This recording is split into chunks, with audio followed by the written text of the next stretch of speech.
السلام علیکم. ہلو السلام علیکم. وعلیکم السلام. کیا نام ہے بھائی صاحب؟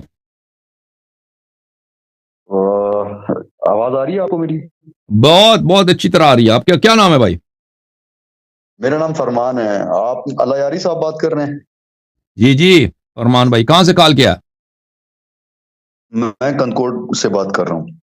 کونکوڑ سے؟ یہ تو پاکستان کا نمبر ہے بھائی. کندکوٹ جی جی Kandhkot Pakistan okay Sindh. Okay okay Sindh سے. اوکے جناب, کیا حکم ہے فرمان صاحب؟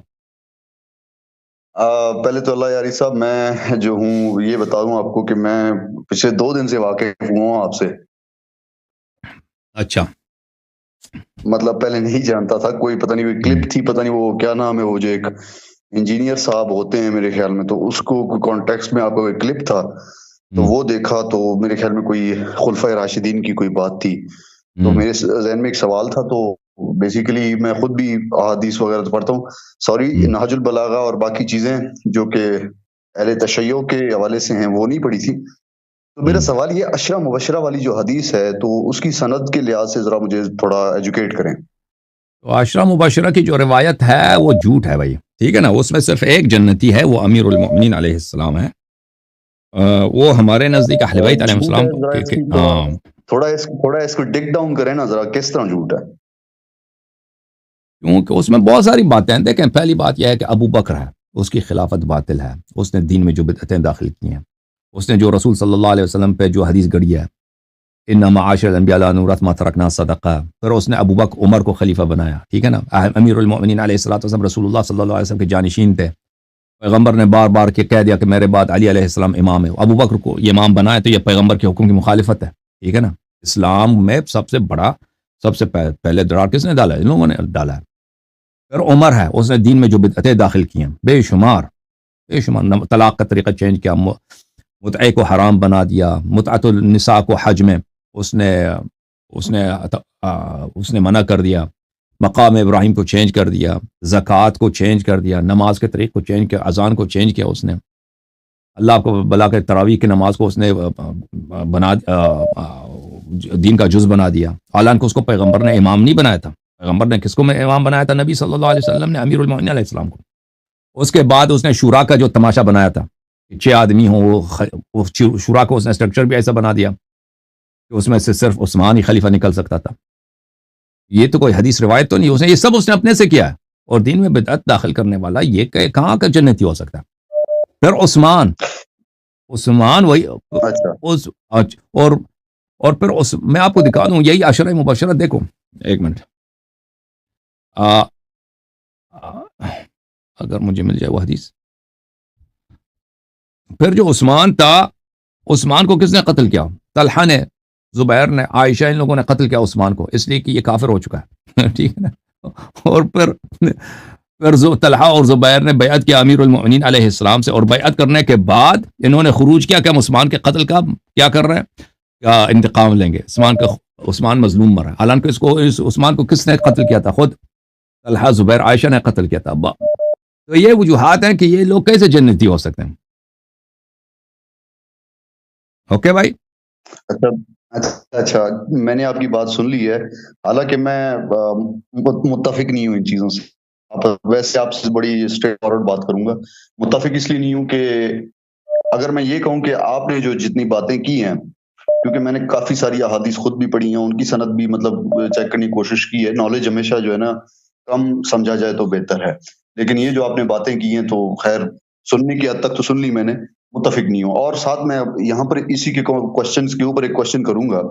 متعدد احادیث ہیں جہاں پر اختلافی آپ نے بتائی ہیں, ایک میں نے آپ کی ویڈیوز میں بھی دیکھی جس میں آپ کہتے ہیں کہ پتہ نہیں فنا ہے حضرت عمر فاروق رضی اللہ تعالیٰ عنہ اسی خوف میں مبتلا تھے. حتیٰ کہ وہ میں نے پڑھی, خوف کا لفظ کہیں نہیں لکھا ہوا, وہ سوالیہ پہ سوالیہ نشان تھے اس پہ, وہ آپ کو پتہ ہی ہوگی. میں جس پہ سوالیہ نشان نہیں ہوتے تھے نا, آپ کو تو پتہ ہے. سوالیہ نشان عربی زبان میں نہیں ہوتے تھے.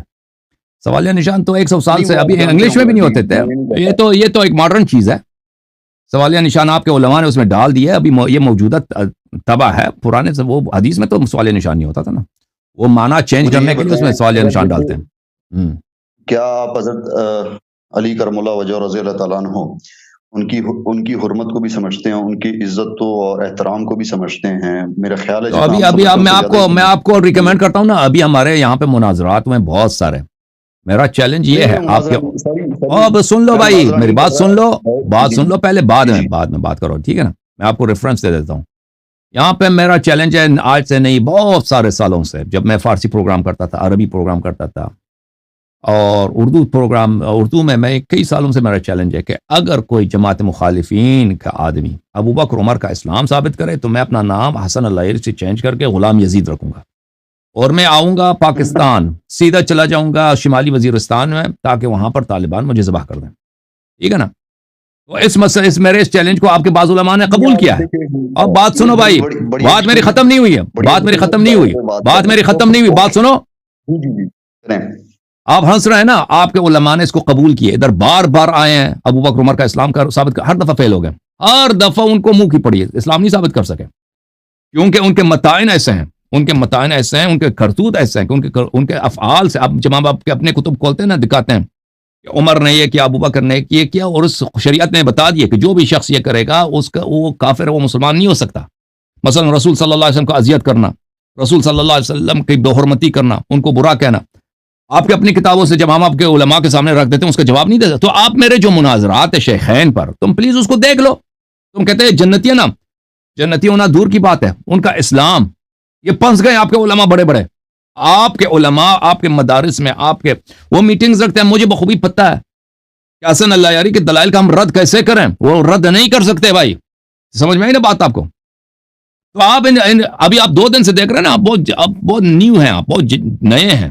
تو میرا ریکمنڈیشن آپ کے لیے یہی ہے، میں آپ کو جو تجویز کرتا ہوں کہ آپ پلیز ان مناظرات کو دیکھ لیں. اب آپ کہتے ہیں نا آپ حدیث پڑھتے ہیں، حدیث کی صحیح صحت وغیرہ پہ آپ کی نظر رکھتے ہیں، تو آپ پلیز اس کو دیکھ لیں، پھر آپ آ جائیں ادھر ابو بکر عمر پہ بات کرتے ہیں. ٹھیک ہے نا، کہ وہ خلیفہ تھے، اچھے تھے، یا جنتی تھے یا نہیں تھے. بڑے جذباتی اوکے. لگتے ہیں آپ تو مجھے، آپ بڑے ہو جو نا ایکسٹریم لیول کے الفاظ بھی استعمال کر لیتے ہیں. میں خیر یہ نہیں کہہ رہا، کمنٹ نہیں کر رہا، لیکن میں نے دیکھا بڑے جذبات سے آپ کام لیتے ہیں. اور اور بھائی میں بغیر بڑی جذبات کے آپ کی حد خدمت میں اختلاف عرض کروں کرتے نا، تو میں آپ کو جب کہتا ہوں کہ آپ کے علماء کے ساتھ ہمارے علمی گفتگو ہوئے ہیں کہ کیا ابو بکر عمر کا وہ اسلام ثابت کر سکتے ہیں یا نہیں کر سکتے، دونوں آپ کے علماء تھے، آپ کے بڑے بڑے علماء ادھر آئے ہیں، ان سے بار بار گفتگو ہوئی ہے. اور وہ اسی شکر میں کہ یہ تو بڑی آسان چیز ہے، اس کو ہم مسلمان ثابت کریں گے. تو جب ان کے کتب سے ہم دکھاتے ہیں کہ بھئی ان کے یہ کرتوت ہیں، وہ پھنس جاتے ہیں، قرآن کے یہ آیات ہیں ان کے متعلق، وہ پھنس جاتے ہیں. پھر اس کا آپ یہ اپنے راستہ نکال، آپ جذباتی ہیں. وہ آپ کو پتہ ہے کہ یہ اس کا میں جذباتی نہیں ہوں، وہ آپ کے ائمہ کے پرابلمز ہیں. میرا بس اور اس میں آپ کے ایک آخری سوال ہے، اگر آپ کی جی بات ختم ہو گئی ہے. جی میرا ایک آخری سوال ہے اس کے لیے. اسلام میں جو ہم سب کا اس میں اجماع ہے کہ اللہ تعالیٰ کی وحدانیت، یعنی شرک کو لے کر تو سب کے کانسیپٹس کلیئر ہیں. پنڈلی ہے اللہ کی یا پنڈلی نہیں ہے؟ اللہ کی پنڈلی ہے یا نہیں ہے، سر مجھے بتاؤ. اللہ کی پنڈلی ہے یا نہیں ہے؟ میں نے یہ بات پہلے کبھی سنی نہیں ہے، کیا کہہ رہے ہیں آپ؟ اللہ کا ناڑا ہے یا نہیں ہے؟ اللہ تعالیٰ کا ناڑا مطلب یہ کیسا سوال ہے؟ اور میں پوچھ رہا ہوں اللہ کا ہاتھ ہے، چہرہ ہے یا نہیں ہے؟ اللہ جو جسم ہے یا نہیں ہے؟ اس کی شان کے لائق ہے جو بھی ہے، ہم ہے لیکن اس کے ہر چیز اس کے شان کے لائق ہے. دیکھیں انسان کے بھی ہاتھ انسان کے شان کے لائق ہے، انسان کا چہرہ بھی انسان کے لائق ہے نا. آپ ہاتھی کا چہرہ انسان پہ تو نہیں ہے نا. ہاں تو آپ کا رب جو ہے، آپ کا رب، اس تم توحید کے بات کرتے ہو نا، تم ایک موہوم الہ جو خود ایک مخلوق ہے، جو خود اس میں حوادث سمجھتے ہو نا، جو خود ایک مخلوق ہے، جو خود ایک محتاج ہے، اس کے صفات اس کے لیے ثابت کرتے، وہ کبھی اللہ نہیں ہو سکتا. تم آتے ہو شیعوں کے متعلق توحید کے ساتھ بات کرو، تم خود بدترین، وہی جو ہندوؤں کا عقیدہ ہے اللہ کے متعلق، وہی جو عقیدہ ہے یہودیوں کا، وہی تمہارا عقیدہ ہے. تم ابھی توحید سے بہت دور ہو. تم ایک موہوم آسمانی حیوان کو اللہ سمجھتے ہو، جو وہ کبھی رب نہیں ہو سکتا. اس میں وہ خود محتاج ہے، وہ جگہ کا محتاج ہے، اپنے اعضاء کا محتاج ہے، وہ حرکت کرتا ہے، جو چیز حرکت کرتا ہے، جو وہ حادث ہے، جو جس چیز میں بھی اجسام کی صفات پائی جاتی ہیں، وہ کبھی بھی قدیم نہیں ہو سکتا. وہ مخلوق ہے. تو یہ تم اس کو اللہ سمجھتے ہو. تمہارے رب میں اور ہندوؤں کے رب میں فرق ہی کیا ہے؟ اگر تم کسی ہندو سے بھی کہہ دو کہ اس کا ہاتھ ہمارے ہاتھ جیسا نہیں کہے گا، وہ کہے گا کہ میرے بھگوان کا ہاتھ جو ہے اسی کے شان کے لائق ہے. وہ تو سب وہ تو اسے جان تو نہیں چھڑا سکتے. وہ کب ہندوؤں نے کہا کہ ہمارا بھگوان کا ہاتھ اس کے لائق نہیں ہے؟ شاید مجھے آپ نے سنا نہیں، میں نے کہا میرے علم میں نہیں ہے کہ اللہ تعالیٰ کا ہاتھ ہے کہ نہیں ہے، مجھے اتنا پتہ ہے. آپ نے ابھی کہا ہے کہ اس کے لائق ہے. آپ نے کہا اس کے لائق ہے. آپ نے اگر اس کے لائق ہے تو اس کے ہے تو اس کے لائق ہے نا. جواب یہ ہے، آپ نے کہا ہے، دیکھیں آپ نے کہا اس کے لائق ہے، یعنی اس کا ہے تو اس کے لائق ہے. تو توحید کا بات ہم سے نہ کرو پلیز. تم پہلے جو ہے نا، تم پہلے اپنا ہمیں بتا دینا کہ آپ کی توحید میں اور ہندوؤں کی توحید میں فرق کیا ہے. پھر ذرا آ کے کہہ دینا اور تمہارے توحید میں اور یہودیوں کی توحید میں فرق کیا ہے. پھر بات کرتے ہیں نا. جب تک کہ تمہارا اللہ، تمہارا رب ایک آسمانی چیز ہے، ٹھیک ہے نا، جو اوپر جاتا ہے نیچے جاتا ہے، پیر ہے، اس کا ناڑا ہے، داڑھی ہے، وہ کرسی پہ بیٹھتا ہے، کرسی سے زیادہ موٹا ہے.